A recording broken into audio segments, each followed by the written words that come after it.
Hello everybody and welcome to the latest in our bite-sized Let's Talk seminars. And today we're going to be talking about property finance and refurbishment finance. I'm delighted to be joined by Peter Keech, one of the principals of Exeter Finance.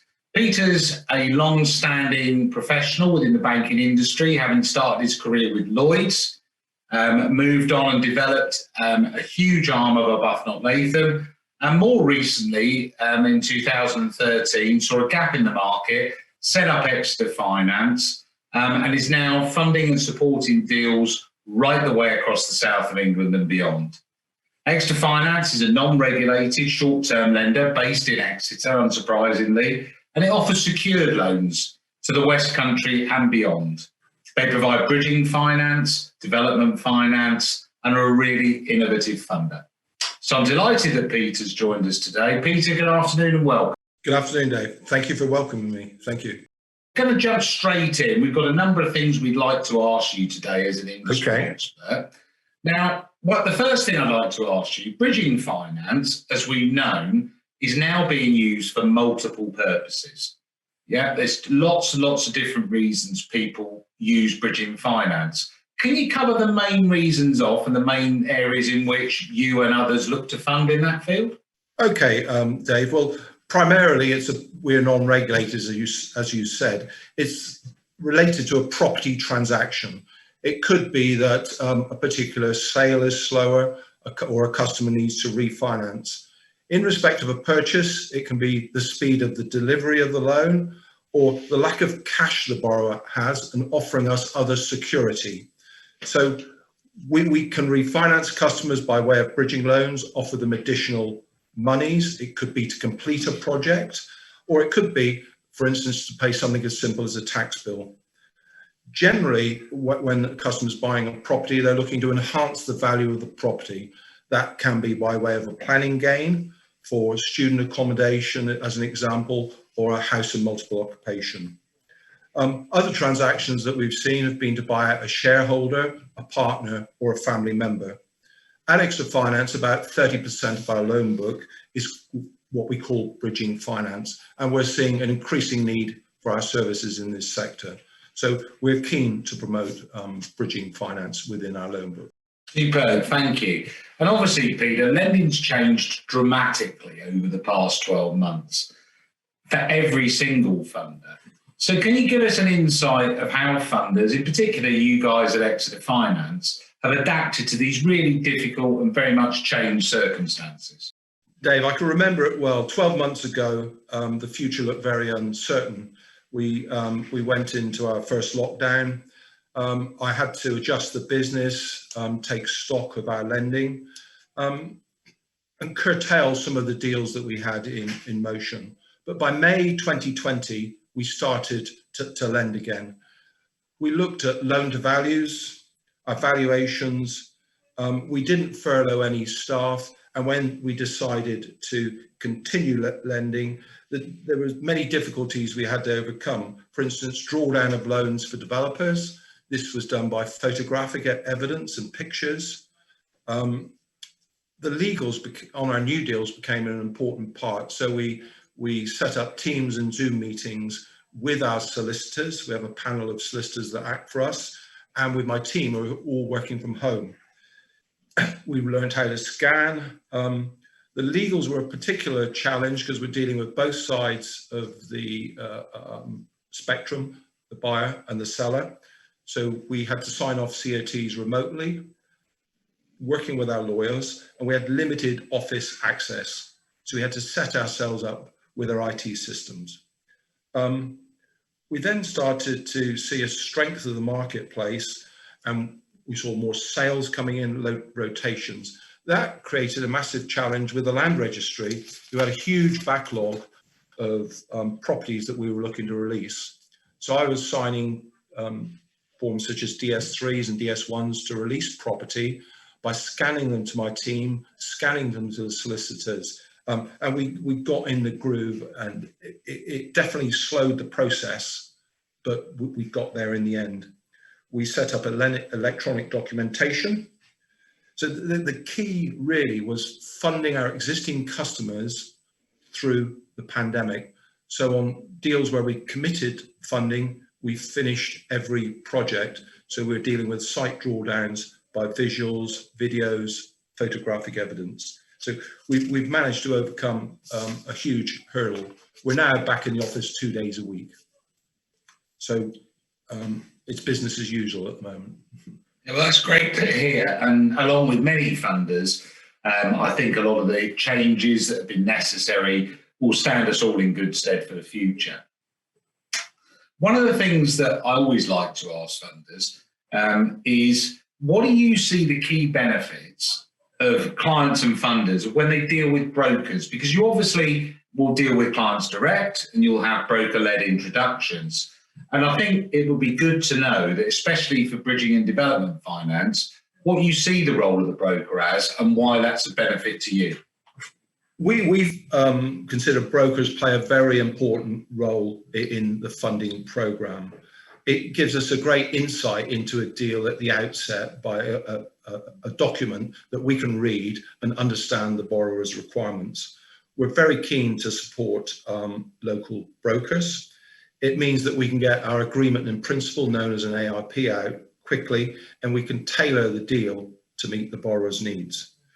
We then get to know the borrower with the broker. The most important thing with Balance for Business that we found, where we've done a bridging finance and the customer's completed a project, you've been able to refinance us by way of a buy-to-let mortgage when the investment is created. And there's been excellent synergy between the broker and the lender. So we feel it's worked exceptionally well for us. Fantastic. And from a client's perspective, how does a broker help a client? How does that work rather than doing? Well, the broker comes to the lender by understanding the deal, looking at the whole of the lending spectrum to see what, if Exeter Finance suits the borrower, their funding needs, their financial status, because we're looking at the whole spectrum of the borrowers, perhaps their income, their assets and liabilities, and income expenditure. So the broker gives us a good insight into the deal. More importantly, if it's not right for Exeter Finance, it's prudent to say no quickly, or if we are going to approve the deal, that you get a quick response. So that's what we're able to offer the broker, and it works exceptionally well for us. Fantastic. Thanks, Peter. Now, obviously, we're moving out, we hope, of the pandemic. We're on a roadmap. Hopefully, things are going to return to some form of new normal. So can you outline what your expectations are for the property market for 2021 and beyond for short-term funding, particularly in the southwest of England? Our core markets are Devon and Cornwall. We're looking to have completed 500 loan transactions during the course of this year. We've seen a higher demand for our services. What's important is the market has been exceptionally strong. So the robustness of the property market has meant that we are going to continue to lend. Some predictions are that over the next 4 to 5 years, property growth in the West Country could be as high as 20% over that period, particularly if you've got sea and coastal views. So we're looking at emerging areas in the West Country. 2 examples would be Perranporth and Bude, where we are completing development deals and they're exchanging contracts off plan. What is also interesting, Dave, is the home. The asset has changed. It's now the home, the office, and sometimes a part-time school for the children. So we're seeing a larger demand for better quality properties. And all our development deals that we'd started a year ago have sold out. So it's given us the confidence to go forward with our lending. As we sit here now, we have 40 deals with terms accepted and lawyers instructed, which is exceptionally high for a small lender like Exeter Finance. So we're very optimistic. We see continued price growth. And if you look at the most clicks online, Devon and Cornwall have now exceeded London for people looking at properties to buy. So we feel confident we can go forward and lend more money. Fantastic. Thanks, Peter. It certainly seems like there's some great opportunities for investors and developers alike. Now, obviously, there are many, many funders that operate within your marketplace. Yeah. Certainly more and more even came out within the pandemic. So what advantages for a client is there in dealing with a local funder like Exeter Finance? And what are your key points that put you apart from some other funders and competitors? Well, the name says it. When we're looking at localism, we are based in Exeter, so it gives us the opportunity to give a speed of response. We can get to nearly all our sites within a 2-3 hour drive. The business is run by myself and a fellow director. So if we want to agree a credit approval, it can be done instantly. The team works closely with our local lawyers. So we have a team of property and banking specialists that work for Exeter Finance. We don't facilitate our paperwork in-house. What we've also been able to do, Dave, is move with our clients. When we started, a 500k loan was quite large for us. Now we're completing transactions between 50,000 and £3 million. For instance, we have an 80 house scheme that we're funding, and when we started, we wouldn't have had the capital or liquidity to deal with these transactions. It's a personal service. We have regional lending managers that work with brokers and introducers across the Southwest. The key is the drawdown of the money, whether it's a bridging loan or a development finance, is funded by us directly to the customer's bank account. And that can be done generally without a full professional valuation. So importantly, it's a local service. We have 2 chartered surveyors in our team as well. They're employed directly by us. Chris, my fellow director, is a chartered surveyor. So that helps us to understand the customer's needs. So it's a really good old-fashioned lending service that we're looking to provide. Great, thanks, Peter. I mean, certainly from the experiences we've had on some of the deals that we funded together, the speed of response has been something that's been very well commented on by the clients. The ability to speak directly to a decision maker, I think, is something people like. And also, it's just the mapping out of the process. And as you say, it's important to clients to feel that what they're told at the outset becomes the reality at the end. Yeah. It's certainly something that your local approach to the southwest of England seems to have worked very, very well. So obviously, we've said before, the last 12 months have been difficult and challenging for everybody. You're an experienced banker, one of the most experienced bankers, in the southwest. You run a very successful funder. So have you got any advice, any top tips for property investors and developers? Yes, I work with numbers and gut feel generally on deals. So when I look at a development deal, I generally start with the gross development value.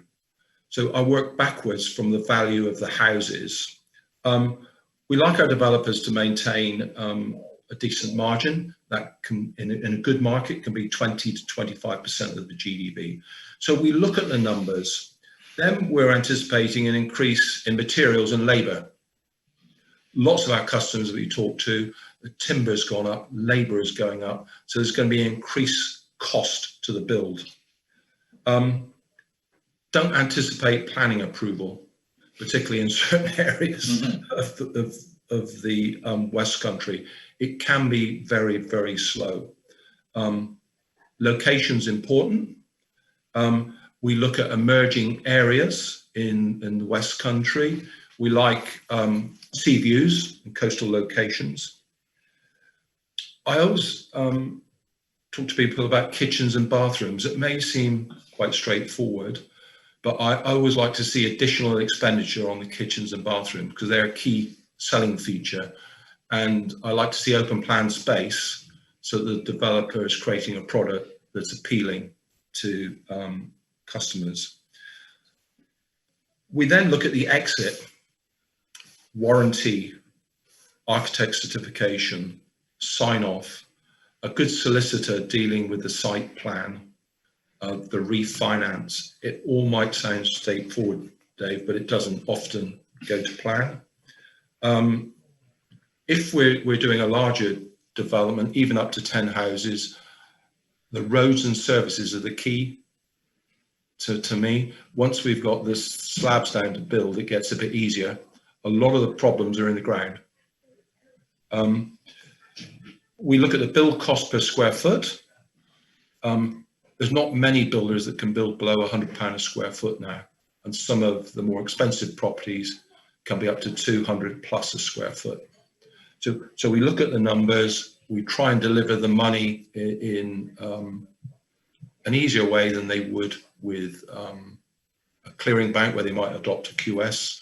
So we've only had one transaction where we've put an independent quantity surveyor in to monitor the site. So the delivery of the money is important, but it's numbers, product, location, and if they do all that, generally, they'll come out with a profit. Fantastic, thanks. There's some great answers today. I'm really, really grateful that you've given up some of your valuable time to spend with us. As you know, I'm very active on the property sector and the property seminar products throughout Devon and Cornwall. So perhaps when we're allowed to meet again, when those wonderful days of maybe sitting in a pub garden will come first for some of us. But I'd love you to come down, either yourself or Chris, spend some time with some of our clients, answer their questions, because the way in which you've approached this podcast has given some really, really clear and great information. Thank you, David. Thank you. Brilliant. Thanks ever so much. Thank you. That's all for today, everybody. I hope you've enjoyed this. If you watched it in conjunction with some of our other Let's Talk podcasts, look at the way all the funders talk, the way they've explained things. It is very different funder to funder. And we'll hopefully catch up soon. Goodbye, everybody.